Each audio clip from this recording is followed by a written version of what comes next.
Watching this evening. I'm going to be making, as planned, a beef Panang curry for my new book, The Curry Guy Thai. And this is out in 10 days now, less than 10 days. So I'm going to be doing this today, and tomorrow night I'll be doing the Pad Thai, which is a very popular dish as well. So Panang curries. This is a beef Panang, but obviously, you know, these curry pastes, they can go with so many different things. You could use prawns in this. You could use tofu. You could use whatever you like, chicken. But I've decided to go with beef. I'm not cooking as much beef as what the recipe says, because in the recipe I say 600 grams. I'm using 400 grams because it's just Caroline and me eating tonight, so we don't really need to have that much. I'm going to go ahead and get this meat started because I like to cook when I'm doing beef. I like to cook it in some oil first, just to kind of tenderize it a bit before adding the curry paste. So if you've watched my other videos, the green curry and the red curry, because I was using chicken, I added the curry paste first. In this case, I'm just going to heat up this pan over here, and I'm going to fry off this beef for a little bit, for a few minutes, just to kind of brown it. And we'll go ahead and get that started now. So if you can go over to the pan here. I'm just going to add a couple tablespoons there of rapeseed oil or canola oil. You can use coconut oil too in this. And then I've got this cut in strips against the grain. So you want to cut it against the grain.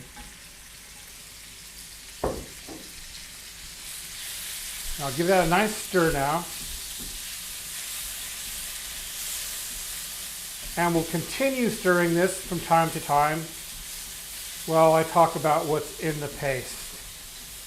Let's just let that kind of fry there for a bit. And we'll go back over to the other camera.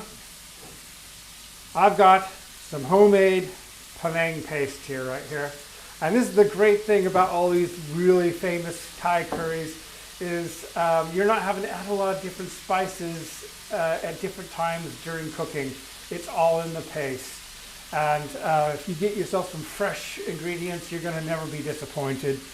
This is my Panang paste, like I say. And a Panang paste is very similar to a red curry paste. So the two curries are quite similar to each other. The main difference is a Panang curry doesn't have any stock added, so it's a lot thicker than a red curry would normally be.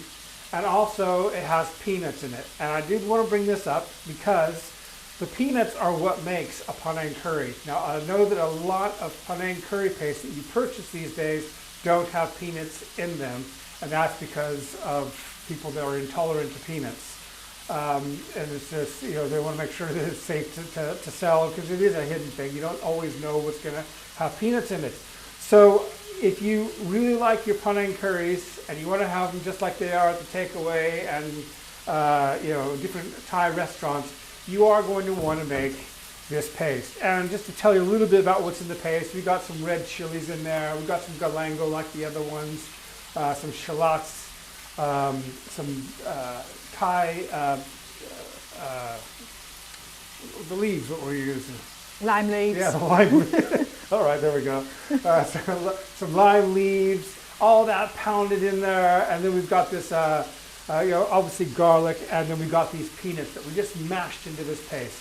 And in this case, I did pound it for a good 40 minutes or so, and I made it really quite smooth. It's not as smooth as you can get in a food processor. You just stir this a bit. And which cut of beef are we using in this? First question. Which cut of beef is it tonight? I'm using ribeye for this, just because it has a nice fat to meat ratio in it, and it also cooks faster, so it becomes tender faster than, let's say, if you're using rump or a stewing steak. You wouldn't want to do that. You could do that, but you're just going to need to cook it for longer. But with ribeye, I find that I can cook this curry very, very quickly, and because I cut it against the grain in thin strips, it works out really well. So I'm going to go ahead and I'm just going to add this curry paste, which is about 250 grams of curry paste. Now, if you're making this using a commercial brand, believe me, you do not want to use this much. Commercial curry paste, I mean, this has, like I said, a lot of things in it. We've got some shallots in there and lots of garlic and lots of galangal and everything, chilies. but a lot of nice aromatic things in there that are not very spicy. But a lot of the paste that you purchase will have lots of chili in it and also just way too much salt. So if you were to add that much of a commercial brand into that curry, you might be a bit disappointed. It's got quite a bit of lemongrass in as well. Yeah, lemongrass. Just so many different things that you can put into the pan, and know that they're not going to burn your mouth when you eat it. So this is going to make, this is the magic. This is what makes it right here. This paste also makes a very good Christmas present if you want to make some nice paste for your friends or something like that. I'm going to go ahead and add this. So I got this meat browning, as you can see here. I'm just going to add this paste now, all of it, to the meat.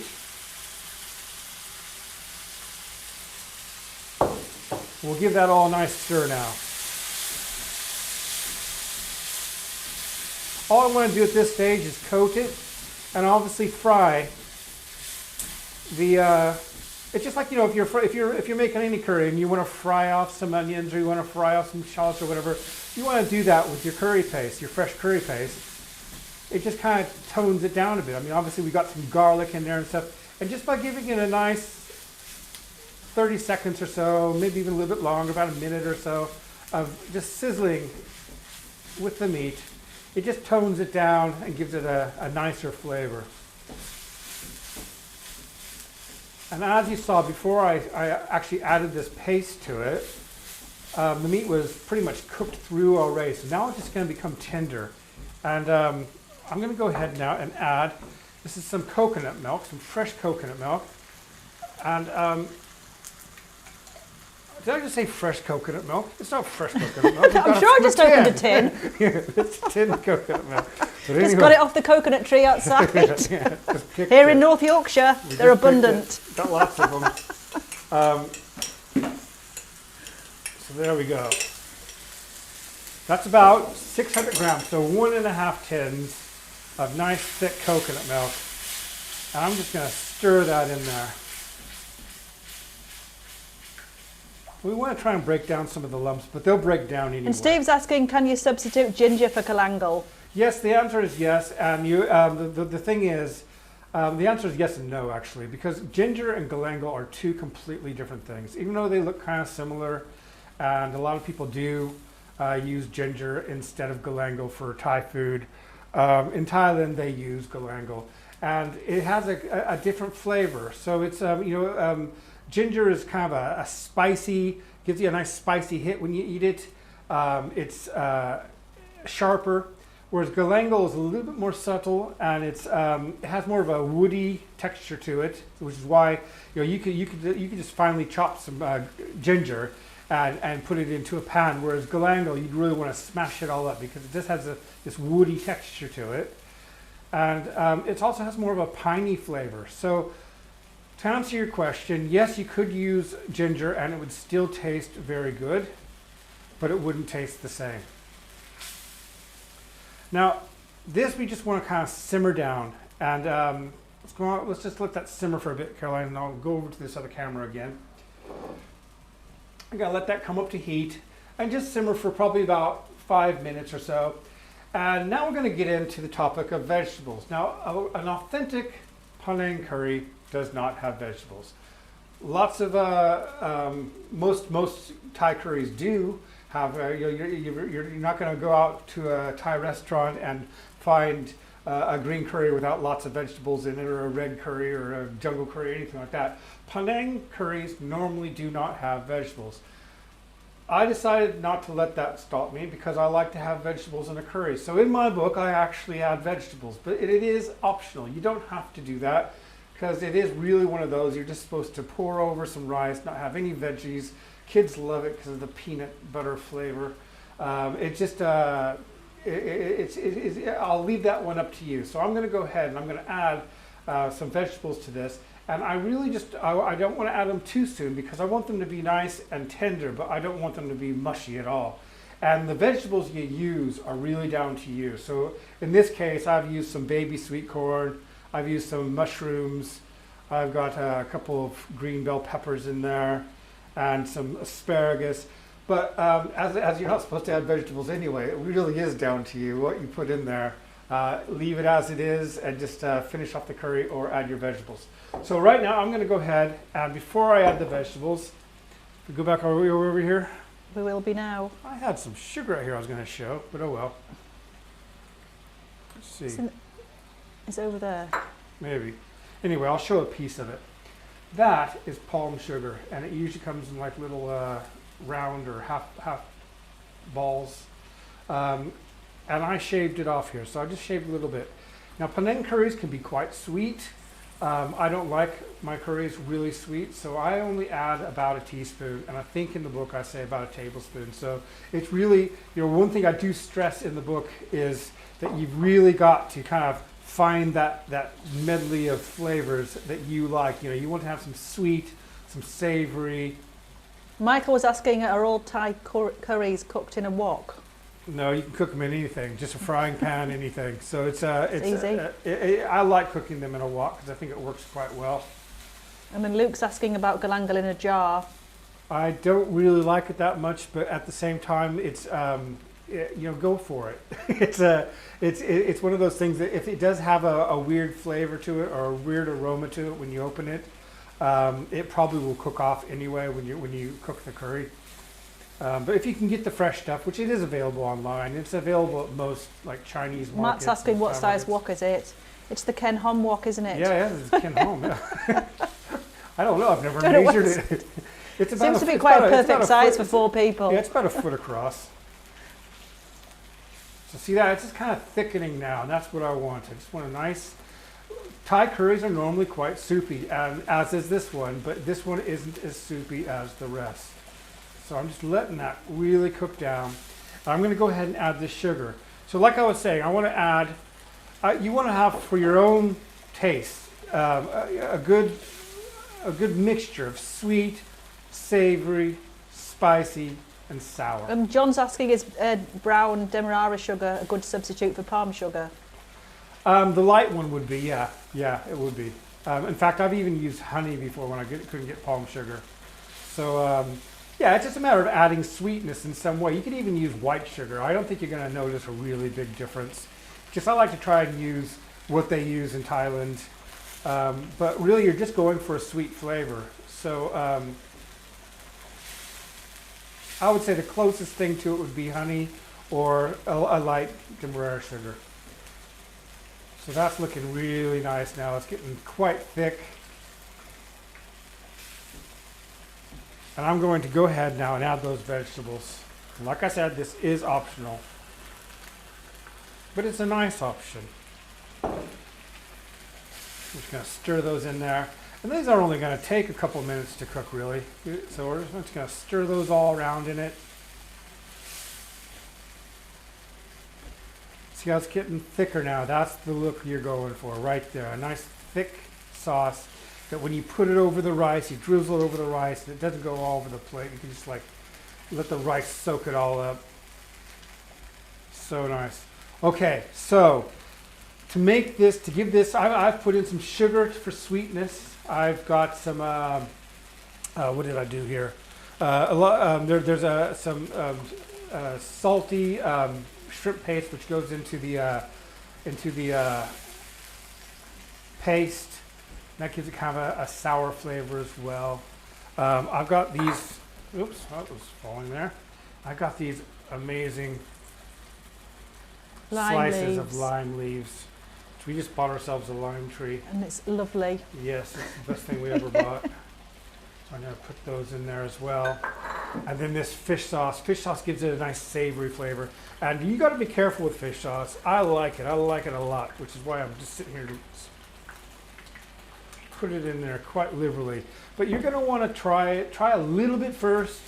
If you're not familiar with fish sauce that much, you want to try it. If you don't like fish sauce, you can always season it with salt, because that's really what it's doing, is it's giving it that fish sauce flavor, but it is used for saltiness. Kevin's saying, was it straw mushrooms? It was just regular button mushrooms, actually. Yeah. Nothing very exotic about the mushrooms. No.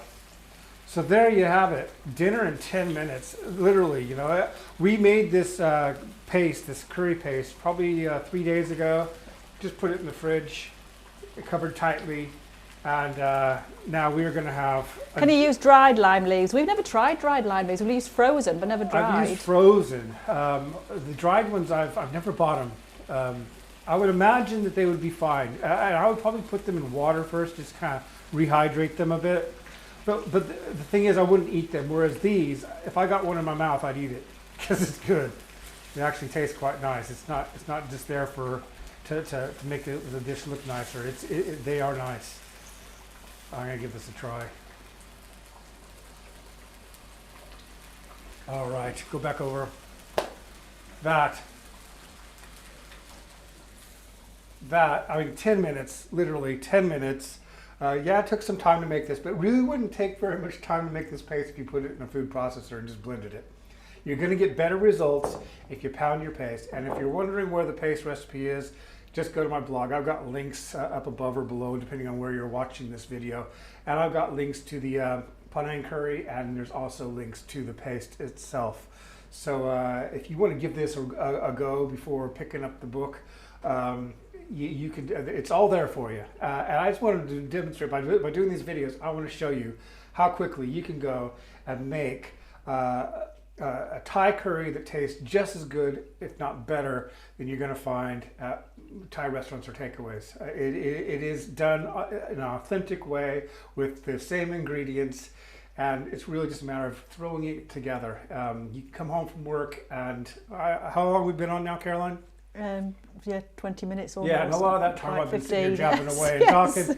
So really, if I wanted to cook that in 10 minutes, it'd be cooked in 10 minutes. And someone's asking, do you have any Thai desserts in the new book? Yeah, I do actually. I have a couple, and you've got to try. They're good, actually. Yeah, I've got this salted mango, don't I? With, it's gorgeous. With the sticky rice. That one. I'm not a dessert. No, we're not. We're neither of us are massively dessert people, but it's really good. Yeah, just because it has a little bit of a salty sauce to it as well. It's just really good. And we have some. We have a rolled ice cream, which is something I've learned how to do. Really easy ice cream. It's really easy ice cream. It's not like when you have to have a ice cream maker. It's literally you just like pour these ingredients together and it's called stir fried ice cream, even though it's not fried.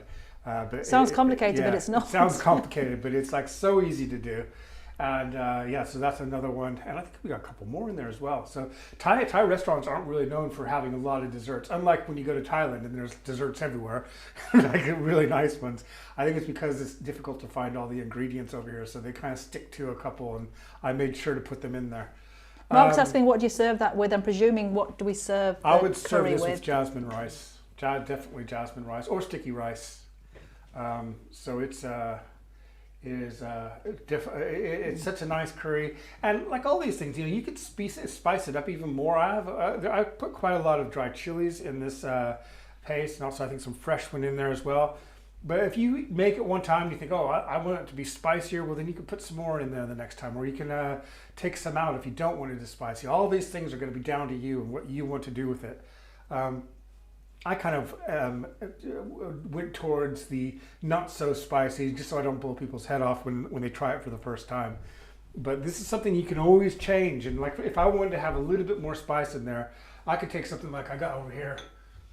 I got some, these are just some chilies which I ground, some dried chilies which I ground.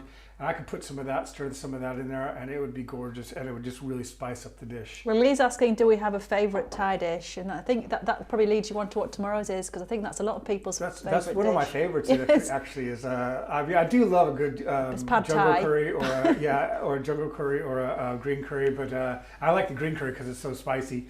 But yeah, we're doing pad Thai tomorrow, and everyone knows pad Thai. You can't go out to a restaurant and not find pad Thai on the menu. It's very difficult anyway, and that's because it is so popular. So tomorrow night we're going to be doing pad Thai, and we're going to be doing my authentic recipe, just like I learned it. I first learned it about 30 years ago because we have a lot of a big Thai community where I lived in the States. I did relearn it again when I was in Thailand last, and I think you're going to love it. So that's what we're doing tomorrow. Do we have any more questions? Or no, I think we've answered them all going along. Yeah. Great. Do you want to go over to the? Let's go on over here to this before we leave. Just want to show everyone